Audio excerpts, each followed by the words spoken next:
Good morning, everyone. I hope you all are healthy and happy. It's good and so happy to see you all again after 2 months of absence because of traveling. And today's talk is going to be the same, which is the Diamond Sutra, the eighth talk. And I believe this is not an introduction of the Diamond Sutra anymore because this is the eighth talk already. So for those of you who just showing up today and never listened to the previous talks, I hope you can bear with me for half an hour or so, and you can raise any questions in mind after the talk. My role here is just to present to you the text as it is, and it's our work to bring forth the conversation with the text, the conversation with each other, and the conversation with ourselves to practice the teaching and understand the teaching. So I'm gonna share my screen now. And yep, I hope you all can see my screen. Before we begin, let us join our palms together and recite the verse to pay homage to the Buddha. Namo tassa bhagavato arahato sama sambuddhassa. Namo tassa bhagavato arahato sama sambuddhassa. Namo tassa bhagavato arahato sama sambuddhassa. All right. So here we are on the eighth talk. On the previous talks, many previous talks, the structure or the framework of this sutra is like this, as you can see on the screen. It consists of path of wisdom and path of skillful means. So I know a lot of technical terms here, but for those of you who've been around for a couple times here, you might understand what is the path of wisdom and skillful means. And we were at this stage last time, mental expansion, where a bodhisattva or a Buddha to be has two missions to do. The first one is to save all beings, and the second one is to adorn the Buddha lands, which is not so unrelatable to ourselves because we can make it humane as possible.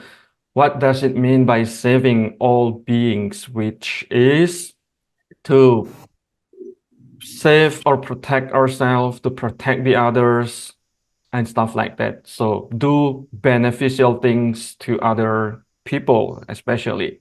And then adorn the Buddha lands here means to protect our world because this earth is considered the Buddha Sakyamuni's land as well. So it's not like any abstract or the Buddha lands out there a couple miles away from our land. It's not like that, just on this earth at the present moment.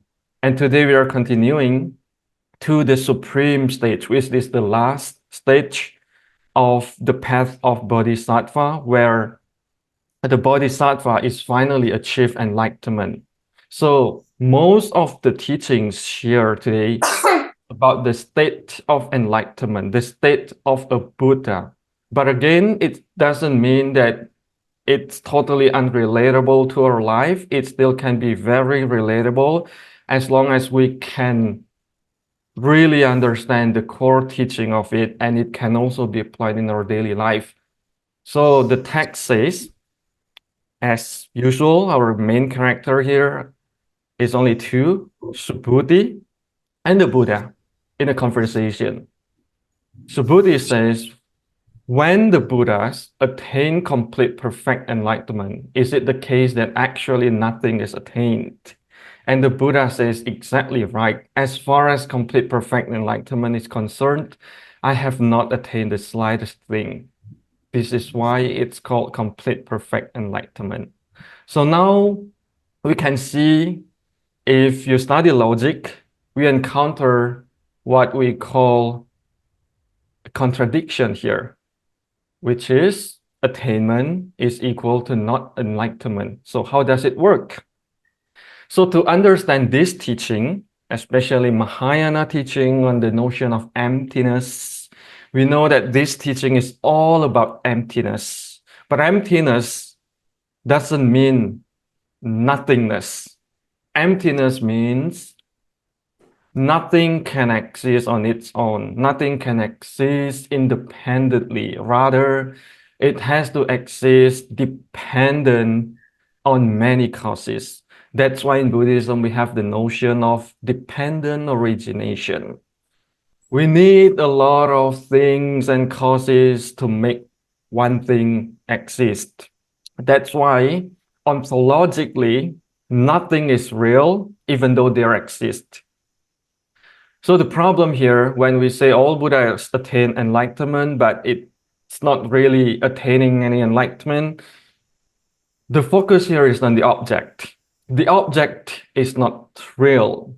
So if we say we attain something that is not real, in other words, to say that is to say we don't attain anything.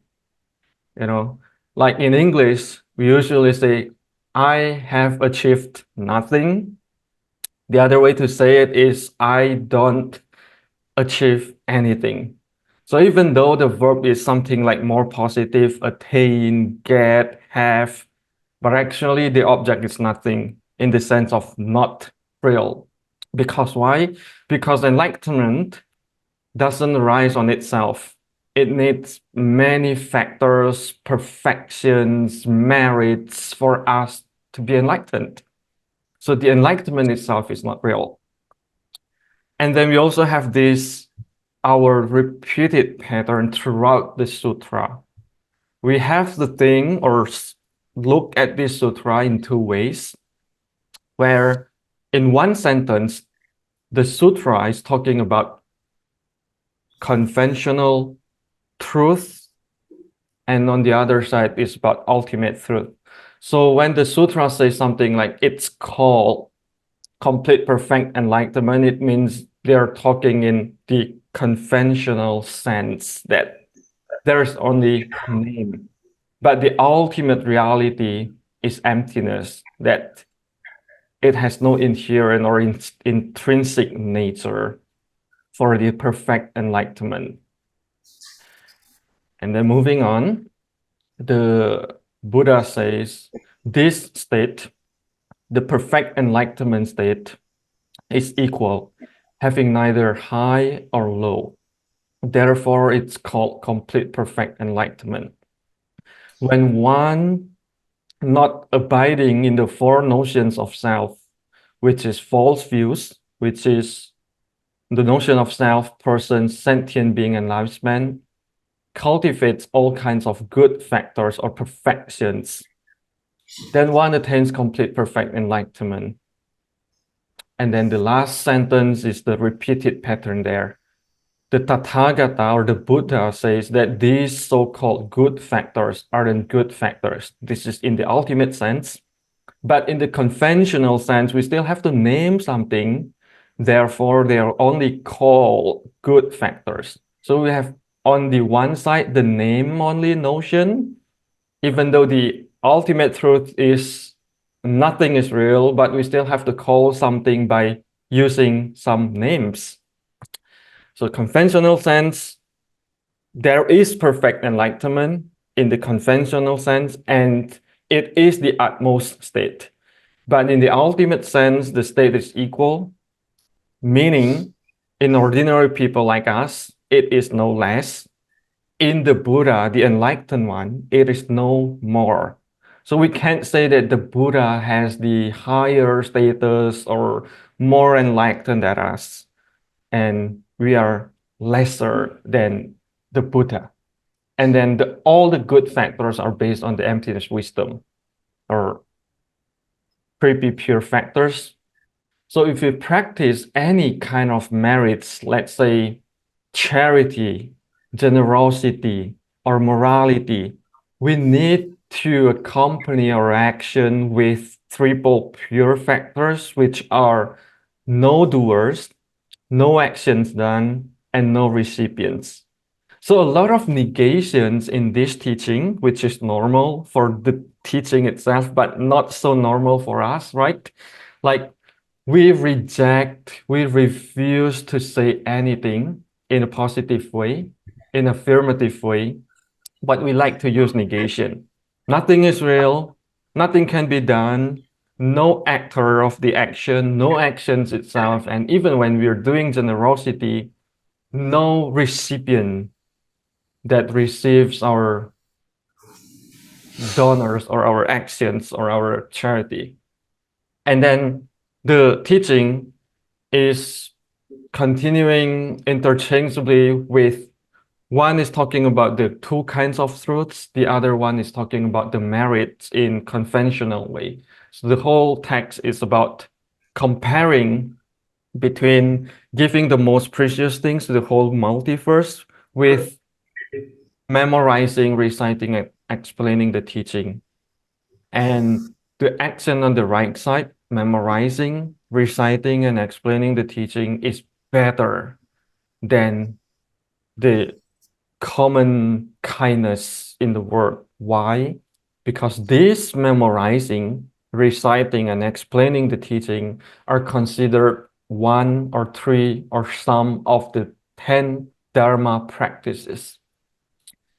And then here, the Buddha says again, what do you think? You shouldn't claim that Tathagata thinks I will save sentient beings because there are in fact no sentient beings for the Tathagata to save. Huh. So what is it talking here? That there are no sentient beings for the Tathagata to save. As we know in the previous stage, a bodhisattva has two missions. The first one is to save all beings. But then here, it get rejected, it get refuted. So here, by the ultimate truth, there is no beings can be saved by the Buddha because the beings are not real.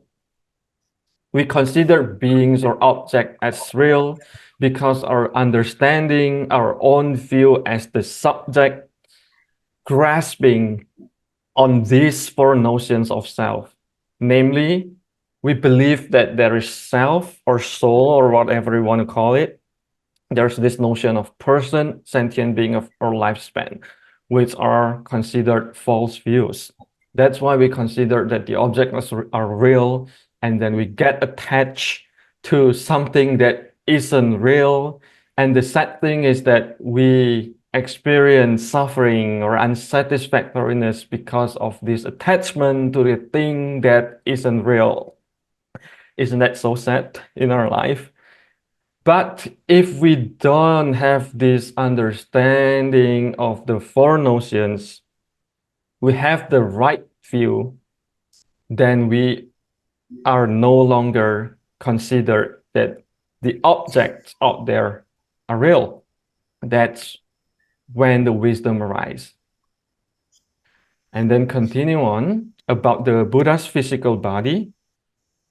The Buddha asks, can one discern the Tathagata by means of the 32 bodily characteristics? Subhuti said, yes, one can discern the Tathagata by means of the 32 bodily characteristics. But the Buddha says, if one can perceive the Buddha by means of the 32 bodily characteristics, then the will-turning kings or universal monarchs are considered a Buddha. So now Subhuti changed his mind by saying, as I understand the gist of what you've said, one should not try to discern the Tathagata by means of the 32 bodily characteristics. So we know that in Buddhism, there are two figures possessed of 32 bodily characteristics. What are those? If you look at the Buddha statue, how do you recognize that this statue is a Buddha? By one of his 32 characteristics, right? One of them may be the curly hairs. We call it the curly snail hairs. And also by the bump on the head, right? By the long earlobe, by the robe that he wears, very long hands. Sometimes, if you can see, there are these wheels on his palms and foot. And also, we can notice He got a halo behind his head. So those are 32 bodily characteristics of the Buddha so that one can know, oh, this is the Buddha.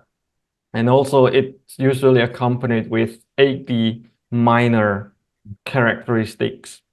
But at the same time, the wheel turning king or the universal monarchs on the right picture, which in the Buddhist scripture, Ashoka is one of them, also possess of these 32 characteristics. So what the teaching wants us to recognize is that the complete perfect enlightenment state, the state of a Buddha, cannot be perceived by physical characteristics. Because if you perceive it with these 32 marks, then you'll encounter double standard that you can no longer differentiate between a universal monarch or the Buddha. That's why we are at this verse. The Buddha says, someone who tries to perceive me in form or seek me in sound is practicing non-Buddhist methods and will not discern the Tathagata. So what the Buddha is saying here is that we don't seek any divine being, any enlightened being externally because there's no physical marks that can be traced for those beings. Like, for example, when we are praying, to whom are you praying? You have to ask yourself, when praying to the Buddhas and Bodhisattvas, who are they exactly? What qualities do they possess if they were to help you? Or in another way, what qualities do I possess for them to help me? Why do they have to help me when I pray, right? What qualities do I have? Am I qualified to be helped? And then think deeper, is prayer an external seeking for help? Or it's a form of self-encouragement or self-reliance? So all to say is to know that all prayers are actually this a kind of self-encouragement because there's no external physical marks of the Buddhas or Bodhisattva that can be traced. It's all about our mind, our understanding. And then continue on. There is some cautions by the Buddha. If you look at the second paragraph there, if you think that one who gives rise to complete perfect enlightenment claims that the extinction of all marks of phenomena, you should not think like this. Previously, we just said that the Buddha has no physical mark. It's not by the 32 bodily marks that you perceive the Buddha, but here the Buddha says something completely in opposite, that do not think that the Buddha has no marks at all. So here we got some contradiction, even though conventionally we know that the Dharma body of the Buddha has no marks, but the physical body do actually have marks, even though we are suggested to not grasp on that marks. So there's the cautions here. Don't think there's no 32 marks at all, because in fact there is, but do not fall into annihilation. The concept of annihilation, saying that we all return to nothingness after we die. So there is no next life, there is no achievement of our practice, none at all, which is considered false view in Buddhism. So we have to be very careful of that. When the Buddha says no here and no that, it means that no real inherent nature of the thing, but the thing itself do exist. All right. So I hope you all get this. It might require some contemplation. You can't really grasp the teaching just by listening to it once. You might have some suspicions of or doubts about the teaching, which is normal. And then counting the merits again. So here the whole thing is basically saying that regular or common kindness, giving the most precious things to the whole universe is no better than doing the perfections of patience, which is one of the paramita or perfections to achieve enlightenment. And then here we are going forward to the last couple paragraphs of the sutra. If someone says that the Tathagata comes, goes, sits, or lies down, this person doesn't understand the point of my teaching. Why? The Tathagata has no place from whence he comes and no place to go. Therefore, he is called Tathagata. See, even the notion of motion is refuted here. So the teaching is not about saying anything in the affirmative that you have to do this and that, there is this and that. But the teaching is all about there is no this and that. It just reveals everything you've known so far. Don't think you've known so far. You come this far to this stage. You have your own spiritual growth this far already. Because in fact, you can only grasp to your achievement by acknowledging your achievement. That's what the teaching want you to do, that don't grasp to anything because nothing is real. It can't be exist on itself. Many factors cause this achievement to come. So in the first beginning of the teaching, the sutra says that basically the Buddha has motion, because in the beginning of the sutra, we begin with the very, very first stage when we all are the common people, not a sage. But in this stage, the sutra is talking from the perspective of the enlightened one, which is no coming and no going at all. Even though in the beginning, the Buddha puts on his robe, took his bowl, went into the great city to seek alms food, going from house to house within the city, and then return to home, eat, and sit. So it seems like there's motion there. But here, actually, the motion is not real too. Conventionally, name only, the Buddha has motion, coming, going, sitting, lying down. But in the ultimate reality, they're all emptiness or motionless, no coming and no going, no sitting and no lying, no birth and no death. If you know about the Heart Sutra, the teaching is even more concise than the Diamond Sutra, right? So basically, just from the beginning of the sutra, of the Heart Sutra, it literally says to you that no birth, no death, no coming, no going, right in the beginning. But then in the Diamond Sutra, it kind of guides us from our common understanding as normal people to this stage at the last. All right, moving on again about the world. So the Buddha says, if a good son or good daughter were to take all the words contained in 3,000 galaxies and crush them into tiny particles, would these particles not be numerous?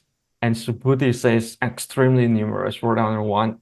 Why? If these numerous tiny particles had real existence, the Buddha would not call them numerous tiny particles. What does this mean? Those things that the Buddha calls numerous tiny particles are not numerous tiny particles. Therefore, they are called numerous tiny particles. So we got the repeated pattern here, which we have to think it in two ways, conventionally and ultimately. And then the world. Here, they are called words. Why? Because to the extent that these words really exist, they do as a composite. The Tathagata teaches that composites are not composites, therefore they are called composites. So the word, if we break down to the tiny particles, those tiny particles will be a lot. And this tiny particle, or what we know today as atom, can actually be divided infinitely. Even though the science today understand that the tiniest particle might be what? Quantum or something. But in Buddhism, as we all know, science is evolving. It's not in a in a fixed state, but it's in a flux state. We know that in the future, scientists or science might discover that the tiniest particle known today can still be divided. But Buddhism, from the very beginning, had told us that atom can be infinitely divided. That's why they are empty of inherent nature. You found no core in everything as well as in word, because obviously for the world, it is a composite of many things. So both tiniest particle, and well, in actuality, we don't say tiniest because there is none such thing as tiniest. There is only tinier and tinier, smaller and smaller and smaller and smaller infinitely. So both have no inherent nature. And then on this non-self teaching, here, the Buddha says, if someone claims that I teach the four notions of self, here is the hardest part, at least for me, because the whole sutra is talking about these four notions, the view of self, person, sentient being, and lifespan. But then it said that this person has not understood the point of the Tathagata's teaching. Why? The Buddha has explained that the view of self, person, sentient being, and lifespan are actually not a view of self, person, sentient being, and lifespan. So here, conventionally, from this to previous teachings that we all always repeated again and again throughout the teaching, we always said the view of self, person, sentient being, lifespan, we have to get rid of it. But then here it gets rejected. In actuality, there is no view that know the view of self, person, sentient being, and lifespan. So the thing that we have to get rid of is actually not really the things now. And then, yeah, if you think forward, this view that know the view of self, person, sentient being, and lifespan can further be refuted. There is no view that know the view that know the view of self, person, sentient being, and lifespan. I know I'm being redundant here and no one can understand me at this point, but bear with me, this is the teaching as it is. All right, so here is to say that ignorance of ultimate truth is actually wisdom. If we recognize that we don't understand the teaching at all, it's actually wisdom. But attachment to the wisdom is actually ignorance. Namely that, oh, I know everything. I know, even though you're not really knowing everything, it's actually ignorance. So we have to be truth to ourselves. All right. So now teaching, the person who gives rise to the aspiration for the Buddhahood should, in regard to all phenomena, think like this, discern like this, and believe and understand like this. One should not give rise to signs for phenomena. So the teaching here is about don't cling to phenomena and non-phenomena. Don't cling to anything. And then here is the merits by doing memorization, recitation, and teaching. And then here we are at the second verse. So throughout the sutra, there are only two verses. Verses is very beautiful in all the Buddha teachings. So if you read the sutra, if you read the teaching of the Buddha and you encounter a verse, it's better for you to remember or memorize it because it consists the essence of the teaching throughout the sutra. It said that all conditioned phenomena are like a dream, an illusion, a bubble, a shadow, like the dew or like lightning. You should discern them like this. So our life is like dream. You only live for, let's say, 100 years in a lifetime, and that's it. It's irreversible, right? We can't repeat our life in this very life when you were reborn as so and so, do this kind of profession in the next life. It's all whole different episode, even though you will be reborn as a human again, but the life must go on. So think about it.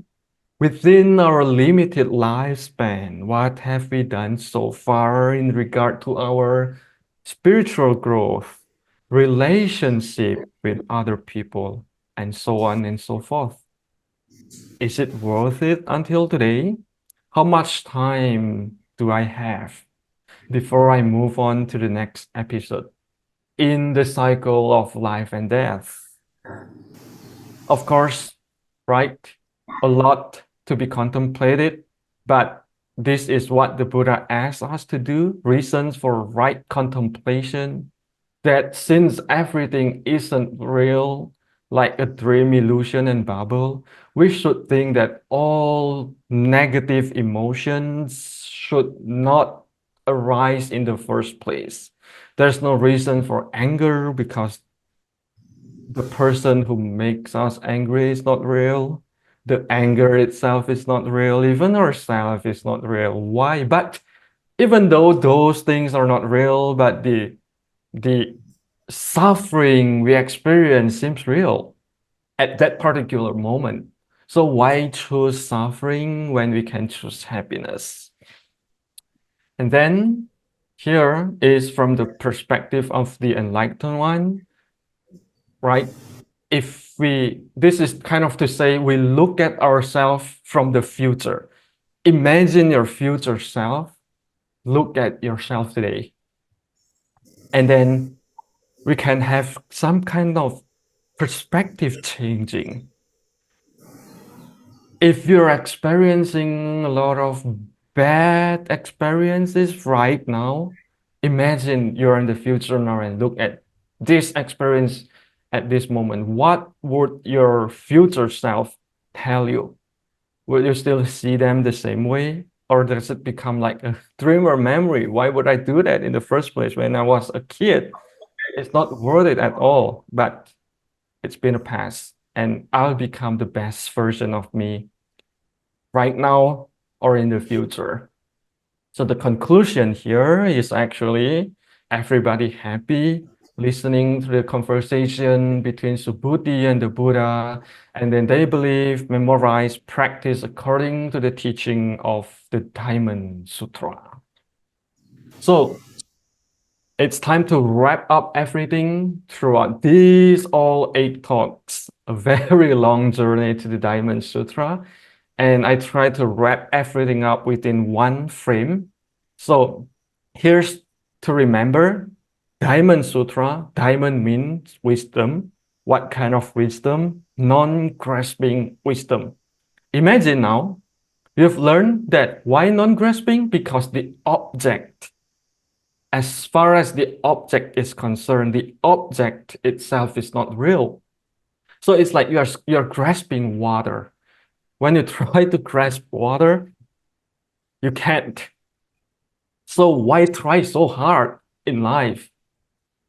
And then the result of this kind of wisdom, the diamond as the cutter to cut what? To cut the defilements. So diamond is considered the hardest substance on earth that can cut through everything, especially our defilement, our attachment. The result for this is the complete perfect enlightenment that is characterized by free from marks. And then 2 paths, wisdom and skillful means path. The wisdom path is the path for our common people to a bodhisattva, a kind of stage very close to enlightenment. And then the skillful path is to continue on from the bodhisattva path until the complete perfect enlightenment. Notice the epithet or the adjective for enlightenment. It's not just one single word enlightenment, but complete, perfect enlightenment. In Sanskrit, it's anuttara samyak sambodhi. There's nothing higher, nothing more perfect than this kind of enlightenment. So imagine, what is the Buddha or who is the Buddha? The Buddha is someone who has achieved complete, perfect enlightenment. It's just something like if you want to perfect something in your life, for example, if you're a singer, if you want to perfect your skill or technique of singing, you can do it by step, perfecting any kind of things that you haven't done yet or you haven't really mastered it yet. And then there are notion of two truths, of two ways of thinking, conventional way.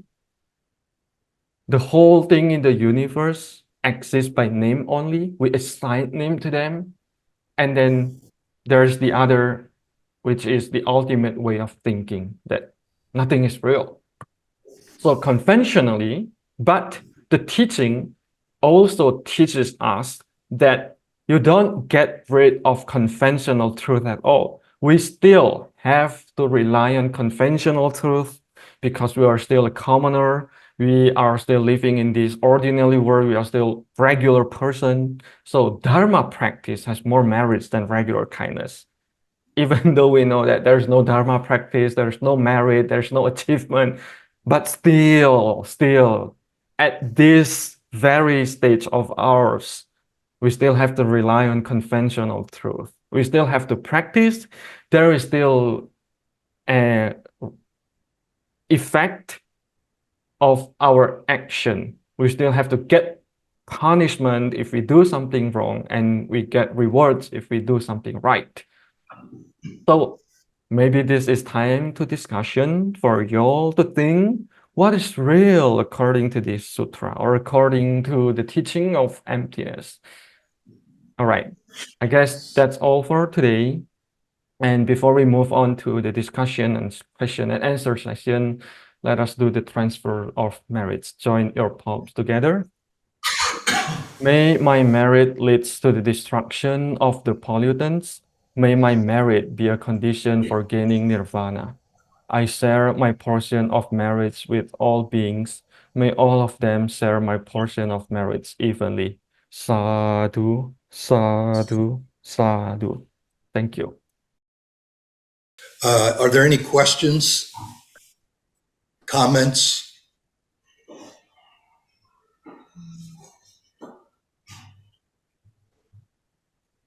So, the question that you raised, like what is real in this sutra, it seems like a hard question to answer because since everything is constantly negated, if you put forward a positive assertion, like if you were to say emptiness is real, you would be clinging, that would not be correct because you'd be clinging to a concept. So the opposite would be true also if you were to say that nothing is real, that would also be a clinging to a concept. So that would also be incorrect. So I couldn't say how one could actually form an answer to that question, given it would just you would need a negation of something, but you don't have something to put forward. Right. Very good observation. So according to this sutra, we don't try to form any kind of conceptions or notions. That's the power or the tools, the tools of the weapon of this sutra, that if you try to argue with me, you got negated. You got refuted based on the kind of emptiness. That's why this school is very popular in the early Indian times. But then the other school, like Yogacara and Tathagata Garbha, the concept of Buddha nature, arose after this notion, because a lot of people will misunderstood the concept of emptiness as nothingness. Nothing can be achieved. So the Buddhahood, the enlightenment can't be achieved too, and it's kind of discouraging. That's why the later schools propose this Buddha nature, that there is actually something that is real, which is known as the Buddha nature. But at this early stage, no. Yeah. So what is real? So I guess you all know that it is a tricky question, because we know that we don't want to try to always answer to a question, because sometimes the question can be misleading. There's a problem with the question. Just like the question, the age-old question that asks who or what is going forward from life to life, who is experiencing the samsara, if you say there is non-self, right? So actually, if you try to answer anything, you fell into the notion of self. So the problem is in the question. Okay, any questions or comments?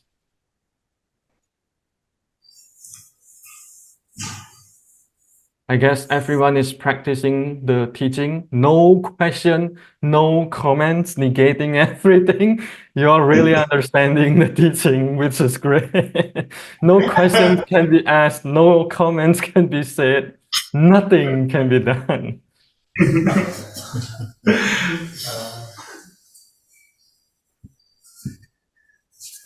All right, if there's no more question, we can wrap it up.